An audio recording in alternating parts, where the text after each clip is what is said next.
how to turn off or on achievements notifications on VK on Android or iOS phone. First, open VK.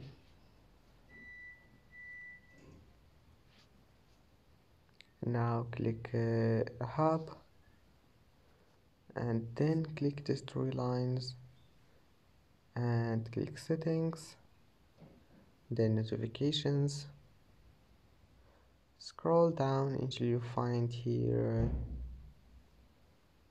Podcasts. Here's it, Achievements. And I hope that can help you to fix your problem.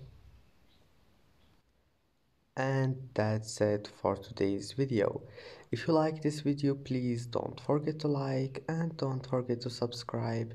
And thank you for watching this video until the end, and see you in the next video.